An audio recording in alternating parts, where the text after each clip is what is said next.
네, 정보통신기사 기출문제 보겠습니다.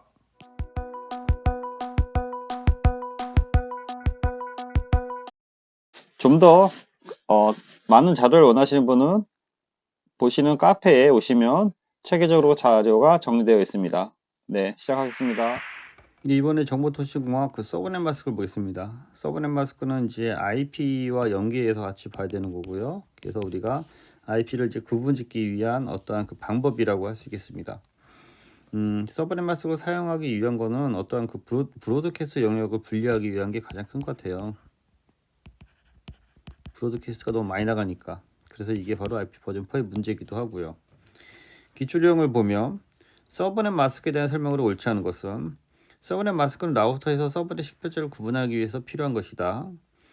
서브넷 마스크는 IP 주소와 마찬가지로 32비트로 구성되어 있다. 우리가 IP가 크게 4개의 묶음으로 있다고 했고 여기에서 일이 8개 있다 그랬죠. 이 일을 8개를 다 이진수로 바꾸면 255, 이진수를 10진수로 바꾸면 255가 되는 겁니다. 그래서 32비트로 구성되어 있고 서브넷 마스크가 1인 경우 해당 주소의 비트열의 네트워크 주소 부분은 모두 IP로 간주된다. 이 엔드 연산을 하기 때문에 그런 거고요.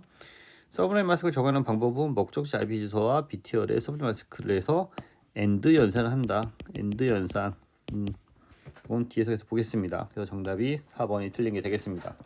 서브넷 마스크를 해서 브로드캐스트 영역을 줄이고 네트워크 부하를 감소시키고 네트워크를 논리적으로 분할하고 네트워크 아이디와 호스트 아이디를 구분하기 위한 겁니다. 그래서 IP의 첫 번째 비트를 이제 체크를 해서 첫 번째 비트가 우리가 0이면 A 클래스, 1이면은 이제 다시 B냐 C 클래스로 가서 10이면 B, 110이면 C, 1110이면 D 클래스에서 클래스를 나눈다. 그래서 서브넷 마스크를 사용해서 IP 주소의 낭비를 줄이고 네트워크 주소를 나누는 기준이 되고 IP를 기준으로 해서 255와 0은 별도로 예약되어 있는데 255는 네트워크 주소, 0은 호스트 주소 주로 쓰인다. 그 내용이 되겠습니다. 밑에 내용은 참조하시고요. 그래서 우리가 그 IP 주소가 예를 들어서 만약에 221.203.129.68이다라고 하면 얘는 컴퓨터가 이진수로 바뀌면 이런 식으로 이진수가 바뀌는 거죠.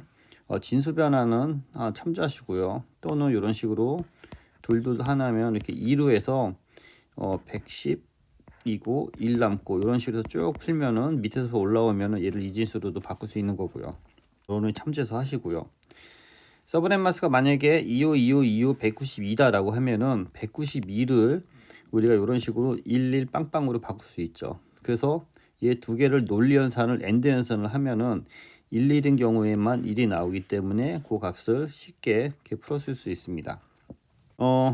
기본적으로 계산하기 위해서 이런 문제가 많이 나오면은 비트를 계산하는 걸 미리 이렇게 정리해 두는 것도 괜찮은 것 같아요. 1, 2, 4, 8, 16, 32, 64, 128에서 이게 1이 쭉 올라가는 거죠. 그래서 이걸 다 합치면은 255가 되는 거고, 예를 들어서 요 앞에가 253면은 여기가 0이 되는 거고, 252면은 00이 되는 거고, 그래서 이런 식으로 해서 이해를 한번 보시면은 쉽게 이해가 될 것입니다.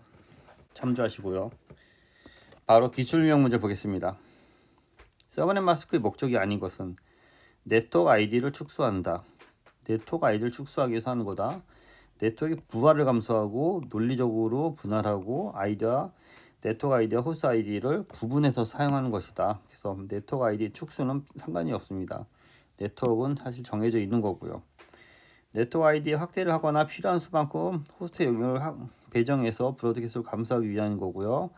서브넷 마스크를 해서 네트워크 영역을 분리하고 브로드캐스트 영역을 분리하고 네트워크 부하 감소하고 논리적인 분할에서 아이디와 네트워크 아이디와 호스트 아이디를 구분하기 위한 것입니다. 클래스 B 주소를 가지고 서브넷 마스크를 240으로 만들 때 나오는 서브넷 수와 호스트의 수를 맞게 짝지은 것은, 자, 240이면은 여기서 보시는 것처럼 111에 0이 4개다. 요거를 이건 여러분이 연습해서 그 계산해 주시고요. 그러면은 111에 0이 4개다. 그러면 이게 여기서 2의 4승으로 해서 그 호스트가 나올 수 있는 건데요. 2의 4승하면은 16이 되고 여기서 네트워크로 쓰는 주소 1개, 그 다음에 브로드캐스트 주소 쓰는 거 맨 끝에 1개를 빼줘야 되기 때문에 16-2 하면은 14개의 호스트를 사용할 수 있는 겁니다. 14개. 그러면 서브넷은 몇 개냐? 서브넷은 4개의 묶음이라고 했죠. 4개의 묶음. 4개의 묶음 중에서 여기가 1이 여기 8개, 8개, 8개 있고 맨 끝에가 여기가 1, 1, 1 빵빵 여기 들어가 있는 거기 때문에 여기 111 여기 4개 있잖아요. 그래서 총 사용할 수 있는 거는 이 부분만, 그러니까 예를 들어서 4개에 구분돼서 여기만 이제 예를 들어서 요 가운데 있는 부분만 이제 네트워크로 쓰는 것을 서브넷 마스크를 해서 요 뒤에까지 연장한 거죠. 그래서 여기 8비트가 있고 여기에 4개 비트가 있지 않습니까? 그래서 총 12비트. 그냥 C클래스만 쓰면은 우리가 8비트 했는데 서브넷 마스크에서 네트워크를 확장한 거죠. 그래서 2에 12승. 그래서 4096이 나오는 겁니다. 4096. 그래서 4096에서 여기도 네트워크하고 브로드캐스트를 빼니까 4094. 그래서 4094만큼 서브넷에서 사용할 수 있다라고 정리하시면 되겠습니다. 3번 다음 중 IP 주소가 B클래스이고 전체를 하나의 네트워크망으로 사용하고자 할 때 적절한 서브넷 마스크는, 그래서 B클래스다라고 하면은 요 2525 빵빵이 들어가는 거죠. A클래스는 기본적으로 25 빵이고 C클래스는 25가 3개 있는 거죠. 그래서 쉽게 2번을 잡아주시면 되겠습니다. 4번 IP 버전 4의 C클래스 네트워크를 26개의 서브넷으로 나누고 각 서브넷에 4개에서 5개 호스트를 연결하고자 한다. 이를 구성하기 위한 서브넷에 대한 마스크의 값은, 자 여기 보면 호스트가 4개에서 5개라고 했잖아요. 그러면 맨 끝에 일이 몇 개가 있냐가 중요한데, 예를 들어서 하나 둘 셋 4개가 있으면 여기 0이 4개가 있는 거죠. 그럼 얘는 2의 4승으로 해서 아까 얘기한 대로 하면은 얘가 14개의 호스트가 나올 수 있는 거죠. 좀 많은 것 같으니까 더 줄여보면은 2를 5개까지 하고 이걸 3개로 하면은 2의 3승은 우리가 8에서 네트워크하고 브로드캐스트를 빼주면은 얘는 6개까지 나오는 거죠. 가장 근접하네요. 만약에 2개로 바꾸면 2의 2승은 4에서 네트워크 호스트 빼면 2개밖에 안 되기 때문에 요 문제는 요 1112, 1이 5개 있고 빵빵인 요걸로 하는 게 제일 가장 경제적이다. 그래서 호스트가 6개가 나온다. 그러면은 요와 같은 문제를 우리가 정리할 수 있다. 그러면은 1이 5개인 경우를 우리가 얘를 이진수로 10진수로 바꾸면은 정답은 248이 되는 거죠. 그래서 앞에 얘기한 여기 보시면 앞에 얘기한 248 1이 요 5개 있는 거, 요거는 여러분이 이렇게 정리하시면 되겠습니다. 앞에 거랑 정리해서 같이 함께 정리해 주시기 바랍니다. 5번 서브넷 마스크에 대한 설명으로 틀린 것은 IP 주소와 대응되는 비트 간의 엔드 연산하는 거죠. 네트워크 아이디를 서브넷 아이디와 호스트 아이디로 구분한다. 네트워크 아이디는 네트워크 아이디고 서브넷의 호스트 아이디가 되는 거죠. 호스트 아이디에 해당하는 부분은 0으로 설정되고 맞죠. 브로드캐스트는 다 1로 처리하는 거고 서브넷 마스크는 32비트 이진수로 구성된다. 또 맞는 거죠.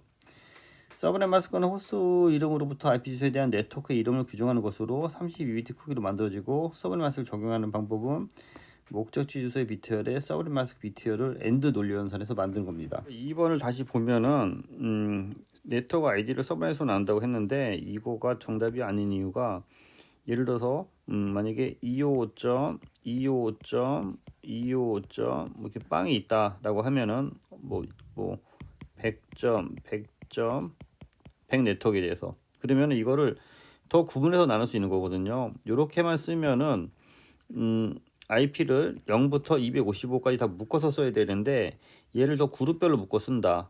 뭐 예를 들어 4개로 묶어 쓴다면 0, 1, 2, 3이 하나의 네트워크, 4, 5, 6, 7 여기 또 하나의 네트워크, 8, 9, 10, 11이 하나의 네트워크. 그러기 위해서는 이게 서브넷 마스크가 0이 아니고 252가 돼야 되는 거죠. 252가 돼야지 1이 6개 있고 0, 0이 돼서 2에 2승이 돼서 4개씩 움직이는 거니까, 이런 식으로 그룹을 나눠서 쓰기 위한 서브넷 마스크가 되는 거죠. 그래서 네트워크 아이디를 서브넷 아이디와 호스트로 나누는 게 아니고, 어떻게 보면 호스트인 부분을 다시 네트워크로 구분해서 호스트인 부분을 브로드캐스트 영역을 줄여서 이렇게 쓰기 위한 거, 그게 이제 서브넷 마스크라고 이해하시면 되겠습니다.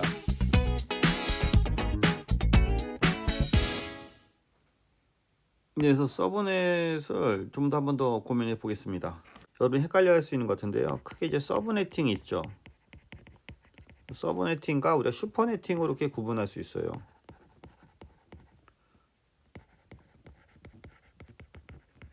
여기 서브네팅이죠. SUB. 그래서 서브네팅은 네트워크를 분할하는 거다. 네트워크를. 그 다음에 슈퍼네팅은 네트워크를 결합하는 거다. 반대 개념이죠. 여기 네트워크를 분할 나눠서 쓴다는 거죠. 그래서 가장 큰 특징은 서브넷은 이렇게 4개 그룹으로 돼 있다면은 여기서 이제 호스트 부분이 이렇게 있는데 이 호스트 부분을 예를 들어서 여기가 만약에 시크릿했으면은 이게 네트워크이고 여기가 이제 호스트라고 치면요. 이 호스트 부분을 더 어떻게 보면 네트워크한테 넘겨주는 거예요. 네트워크에 쓸 수 있게. 그러니까 네트워크 그 슈퍼네팅은 또 반대되는 거죠. 슈퍼네팅은 네트워크 비트를 호스트 비트에게 호스트에게 건네주는 거죠. 그래서 네트워크를 확장시키냐 호스트를 확장시키냐 이게 문제가 되는 거죠. 그래서 서브네팅은 네트워크를 다시 얘기하면 분할한다. 네트워크를 분할한다. 해서 호스트의 그 IP, 그러니까 호스트의 비트가 되는 거죠. 호스트의 비트를 네트워크에게 넘겨진다. 그렇게 되면 어떻게 되는 거죠? 여기는 프리픽스가 앞에가 이제 증가가 되는 거죠. 슈퍼네팅은 거꾸로 네트워크 비트를 어디에 넘겨준다겠죠? 호스트에 넘겨준다는 거죠. 그러면 이제 호스트가 증가하는 거죠. 그 대신 프리픽스가 여기 감소가 되는 거죠. 그래서 우리가 이게 CIDR이라고 이렇게 계속 나왔잖아요. 클래스 리스. 클래스가 없는 거예요. 클래스 리스 인터 도메인 라우팅. CIDR에서 우리가 사이더라고 하는 것도 얘기가 되는 거고요. 그래서 CIDR은 네트워크에 구분하지 않죠. 클래스 리스잖아요. 네트워크에 대한 구분을 하지 않는 거고 CIDR은 서브넷 마스크를 이용해서 지금 서브넷 한 거잖아요. 서브넷 마스크를 이용해서 그 네트워크의 아이디죠. 그 네트워크에 있는 아이디. 네트워크에 있는 아이디를 다시 호스트 아이디로 이제 변환하는 거죠. 그래서 CIDR을 함으로써 최종적으로 여기서 얘기하는 거는 어떠한 그 IP 자원을 절감한다 또는 우리가 이걸 대역폭을 절감한다라고 하는데 여기서 얘기하는 대역폭을 뭐 이런 뭐 대역폭이 아닌 라우팅에서 쓰는 어떠한 그 대역폭으로 되겠습니다. 그래서 우리가 CIDR을 사용을 하면은 불필요한 라우팅, 불필요한 라우팅에 대한 업데이트에 대한 트래픽, 이 트래픽이죠. 불필요한 라우팅에 대한 업데이트에 대한 트래픽을 감소시킨다는 거죠. 감소시켜서 그래서 대역폭을 증가할 수 있다. 예, 그런 의미로 이해해 주시기 바랍니다.